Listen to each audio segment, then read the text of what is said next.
कामिका एकादशी।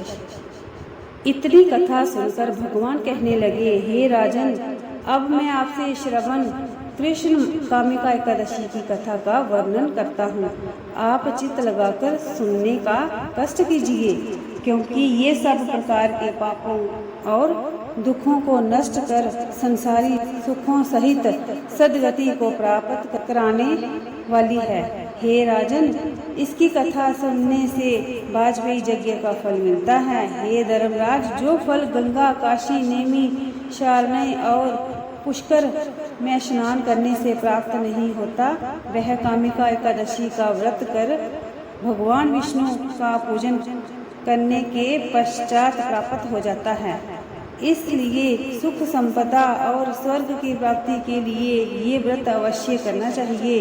हे राजन, केदारनाथ और कुरुक्षेत्र में सूर्य ग्रहण के समय स्नान करने से, तालाब, बगीचे और स्वर्ण सहित पृथ्वी दान करने से, सिंह के गुरु में गोदावरी व गढ़ गंगा में स्नान करने से, सामग्री सहित ब्याई हुई गौ दान करने से, आध्यात्मिक विद्या के अध्याय करने से, जीवों की रक्षा करने और हिंसा का परित्याग करने से जिस फल की प्राप्ति होती है, वह कामिका एकादशी व्रत करने मात्र से प्राप्त हो जाती है।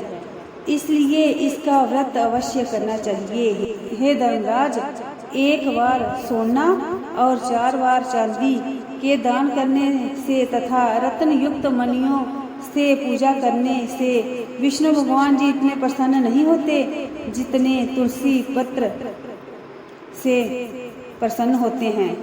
इसलिए जो मनुष्य तुलसी से नित्य भगवान की पूजा करके चरणामृत लेते हैं, वह जन्म जन्मांतरों के पाप से छूटकर मुक्ति प्राप्त करते हैं। हे राजन, तुलसी के दर्शन से संपूर्ण पाप दूर हो जाते हैं और शरीर पवित्र हो जाता है। इसलिए सर्व सुख दाता तुलसी जी को बारंबार प्रणाम है।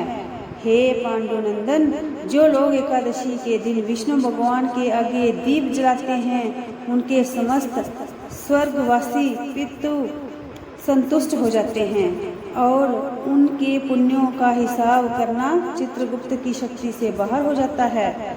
अतः इस कामिका एकादशी का व्रत काम, क्रोध, मद, लोभ, मोह, अहंकार, हिंसा, चोरी, जोरी और अन्य अशुभ कर्मों का सर्वथा त्याग करते हुए अवश्य करना चाहिए।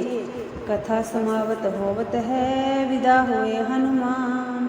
राम लक्ष्मण जानकी सदा करो कल्याण। मेरे प्रभु राम, जय जय राम, मेरे मन बस्यो सीताराम।